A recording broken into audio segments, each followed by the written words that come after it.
Okay so last circle red Hawks versus job breakers 4v4 battle একটা কম্পাউন্ডের ভিতরে রয়েছে job breakers আক্রমণ করলো একটা চমৎকার হেডশট জেবি ফ্রিকের কাছ থেকে on the other side কুট্টুস counter attack করলো আরো একটা নক বেরিয়েছে তিনটি নক নেজাদের একটা মাত্র লঞ্চারের মাধ্যমে বেরিয়েছে and last shot from Blade and the বুয়া from the side of team Red Hawks okay guys, তো আমরা এই মুহূর্তে আছি আজকের দিনের সর্বশেষ match and the grand finale stage. এই মুহূর্তে আমাদের সাথে যুক্ত আছে team Red Hawks versus Job Breaker and the last fight, last moment, it's the 4v4 সিনারিও। বাট রাইট নাও মনে হচ্ছে ব্লেড এই ফাইটটাকে অন্তত অ্যাভয়েড করতে চাইবেন না, তার পুরো অ্যাগ্রেশন ঢেলে দিতে চায় জব ব্রেকারের উপরে। ফ্রিকে প্রথম টেক ডাউনটা দিয়েছে এবং বাকি প্লেয়াররা খানিকটা সারাউন্ডিং সিনারিও নিবে, বাট নো ফ্রিক তার সাথে তার টিমমেটরাও এই মুহূর্তে ডাউন হচ্ছে and boom, it's the full clutch moment from the side of blade and this is the booyah from Team Red Hawks. Nice.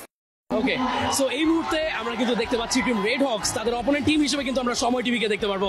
Fight করছেন তানভীর হাসান, অপোনেন্ট টিমের রয়েছে blade, head to head battle engage হবে এবং সেই সঙ্গে দূর থেকে ফ্লিকারের একটা শট বডিতে কানেক্ট হয়েছে কিন্তু এই মুহূর্তে তানভীর হাসানের।